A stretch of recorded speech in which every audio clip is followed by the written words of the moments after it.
part where we talk about tips for new real estate agents, right?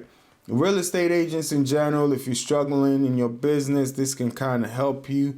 But if you're a new real estate agent, what would be your first 90 days? If you're struggling in your business, this can be your first 90 days. You can just, as they say, chalk it up to the game. Forget about what happened in the past. Start from here, move forward. What do you want to do? But if you're brand new, well, congratulations. You passed your exam. What do you do now, right? You want to get a broker. I'll make a separate video on selecting a broker. But there's a saying that goes, show me your friends and I'll tell you who you are, right? Birds of the same feather flock together. You don't expect to lie with dogs and not get up with fleas. All these different sayings mean the same thing. You don't want to lie with dogs and not get up with fleas, meaning don't go to a brokerage that has a lackluster culture. Those are dogs.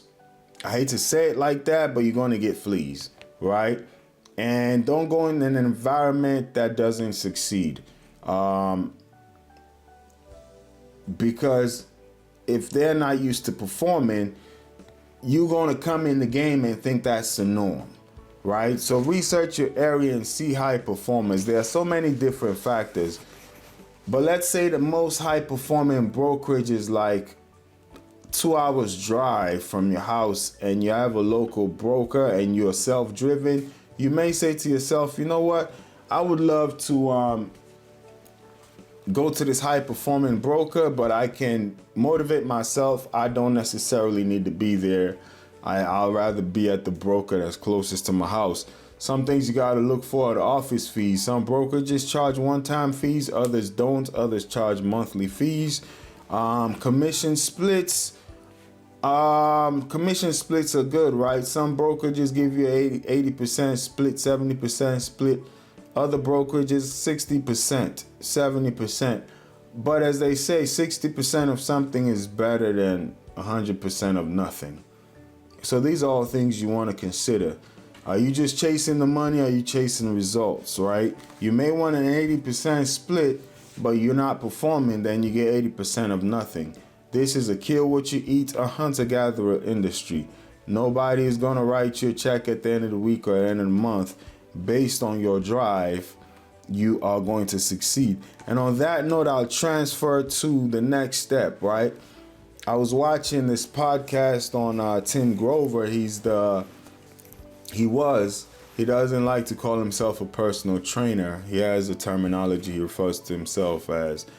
But he used to train Michael Jordan, Kobe Bryant, Dwayne Wade, Charles Barkley, all MVPs, high performance sports athletes and Olympians and multiple world champions and the greatest in the industries. And he was a trainer for them. And he had a saying that goes, manage focus, don't manage results. You know, everybody talks about time management. Your first 90 days, it's time, right? You were counting time. So it's ironic in this video talking about how you're going to manage your 90 days, your first probationary period. You know, if you get a job, that's your probationary period. How you going to manage that time? But one thing I found out when he said that kind of struck a chord with me. Manage your focus, don't manage your time. If you're thinking, okay, I got 90 days, you are going to procrastinate and say, oh, I got 90 days. You know, then next thing you know, oh, I got 2 months. Okay, I got 30 days. Next thing you know, a whole year goes by and you haven't done anything. So don't focus on time. Manage your focus, don't manage your time.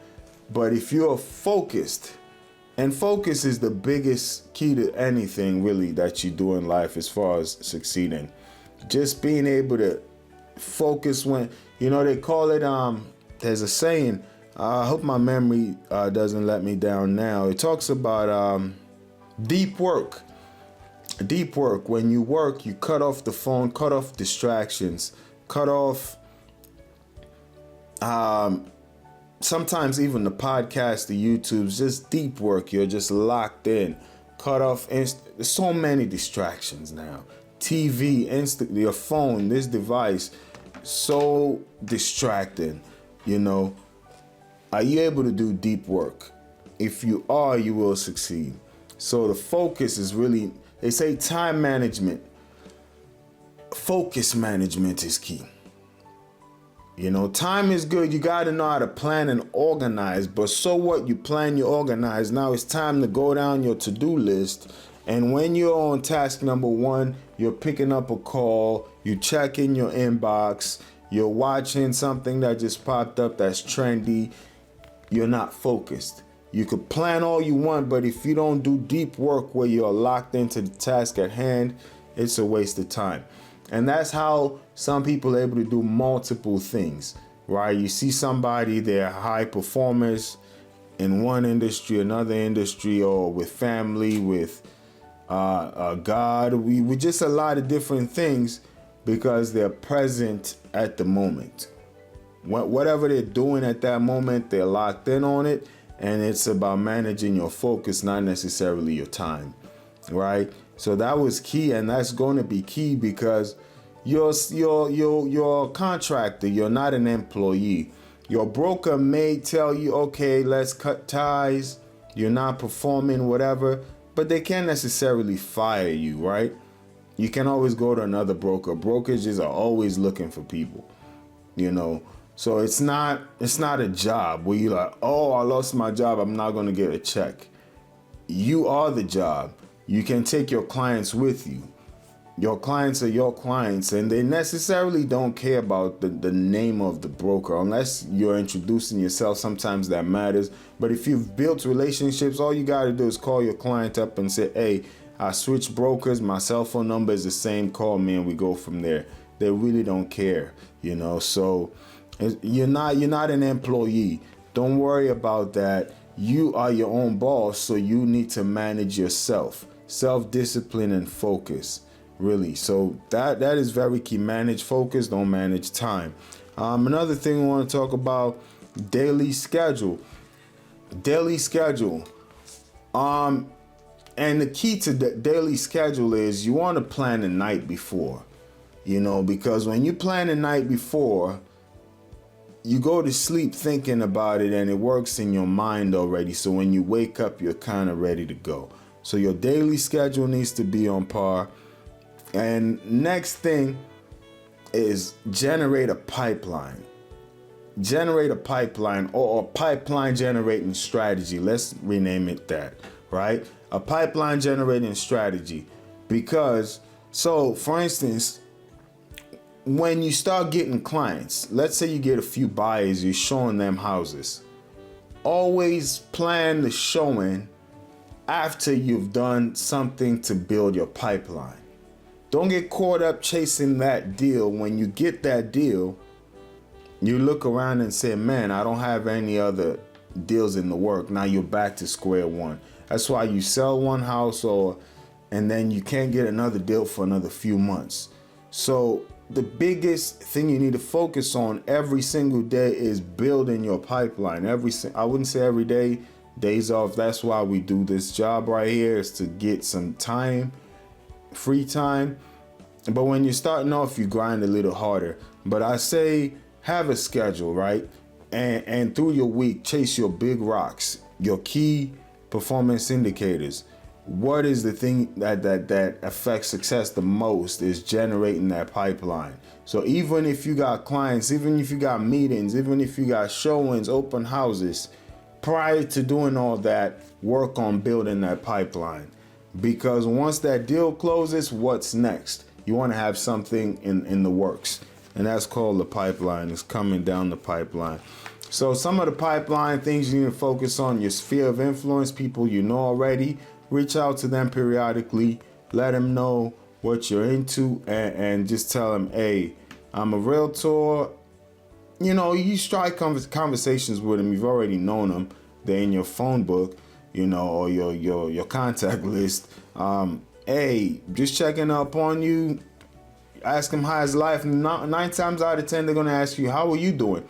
Doing well, just working on my real estate business. If you know somebody who's selling a house, shoot me a text and go from there. So sphere of influence, for sale by owners in your area, expired listings, door knock in your neighborhood. That is very, very key. We're not going to dive into that. I got other videos about door knocking that you can watch.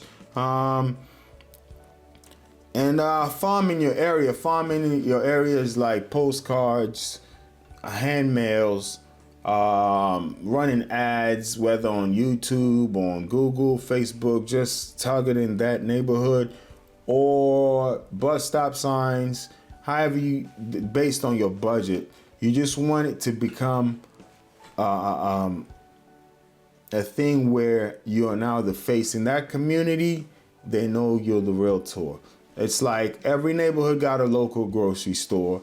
Every neighborhood got a local McDonald's. Every neighborhood got a local Popeyes, whatever, local restaurant, local gas station, where most people in that area go. You want to be that person in that neighborhood, right? So somehow get your neighbors to know your neighborhood, to know your zip code, to know that you are the go-to person in your industry when it's time to buy, sell, or rent. All right.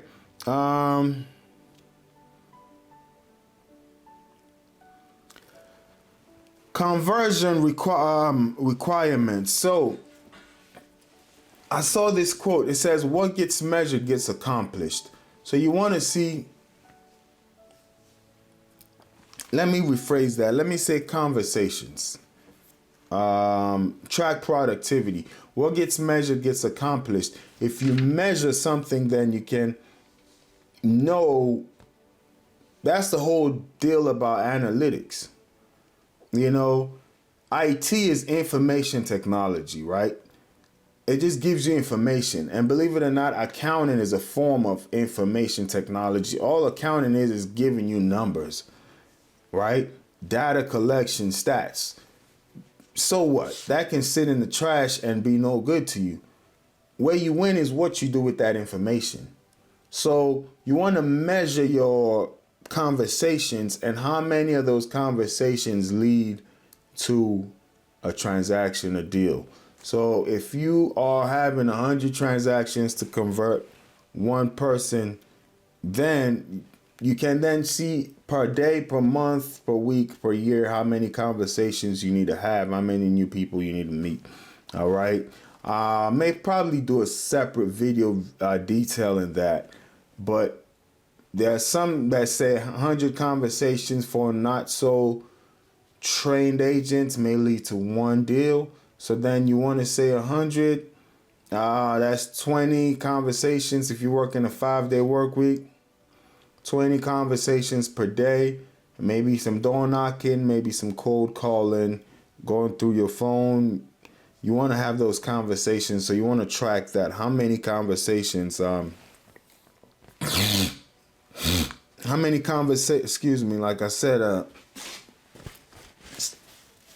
it's allergy season. How many conversations convert into a lead? Productivity tracker.